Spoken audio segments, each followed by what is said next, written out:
selamat berjumpa kembali dalam Renungan Harian Katolik. Renungan Harian Provinsi MSC Indonesia. Edisi Selasa 14 Maret 2023. Injil yang kita renungkan hari ini adalah dari Injil Matius bab 18 ayat 21 sampai dengan 35 tentang mengampuni. Saudara-saudariku yang terkasih, kita setiap hari mengucapkan kata mengampuni. Karena sebagai orang Katolik, kita tentu mendoakan doa Bapa kami. Di dalam doa Bapa kami itu, kita mengucapkan, ampunilah kesalahan kami, seperti kami pun mengampuni yang bersalah kepada kami.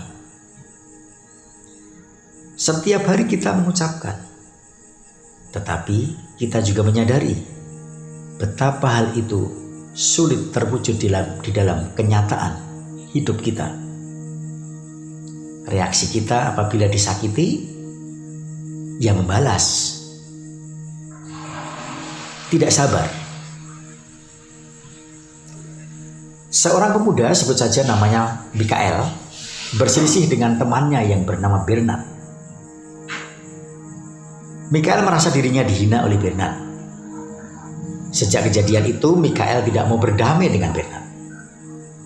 Tetapi sesudah konsultasi dengan imam dan menerima sakramen tobat, Mikael dengan senang hati menerima Bernard dan memaafkan dia. Apa yang mendorong Mikael sampai mau berdamai dengan Bernard?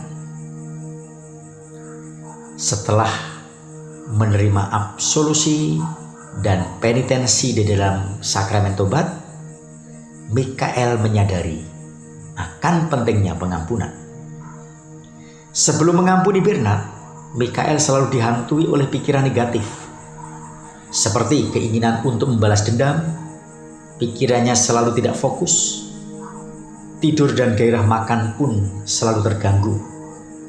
Tidak bisa berdoa dengan baik.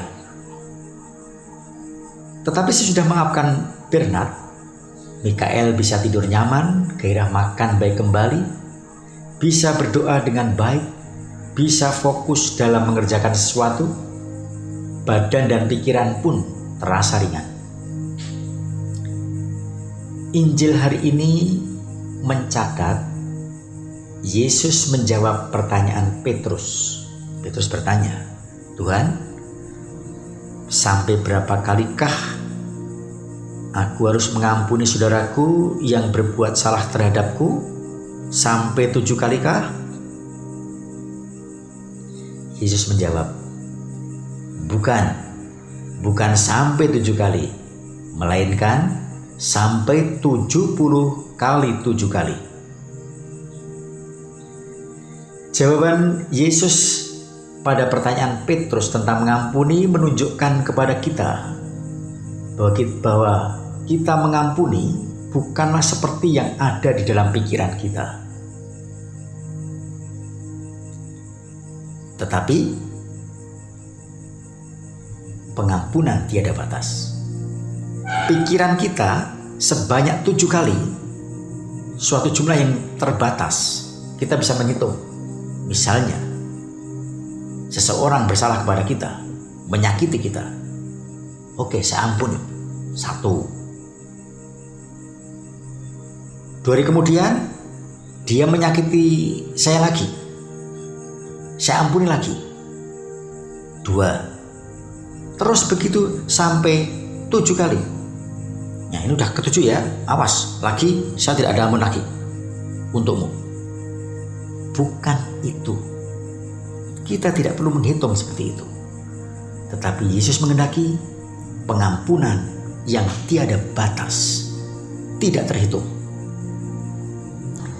Kita diajak mengampuni selalu dan selalu. Kita diajak mengampuni senantiasa dan senantiasa. Pengalaman Mikael dalam kisah di atas memperlihatkan bahwa mengampuni akan menjadi obat bagi luka batin setelah kita disakiti, dikhianati, atau dikecewakan. Ketika kita mengampuni, hati kita tenang, jiwa kita damai. Ketika kita mengampuni, yang terucap adalah kebaikan bagi semua pihak, bukan kutuk bagi semua pihak. Ketika kita mengampuni, iman kita tidak semakin melemah, justru iman kita semakin menguat. Ketika kita mengampuni, ibadah kita menjadi tanda dan karya pengampunan Allah yang lebih dulu kita terima. Ketika kita mengampuni, kerajaan Allah datang. Dan ketika kita mengampuni, kita menjadi damai. Mari belajar mengampuni. Tuhan memberkati.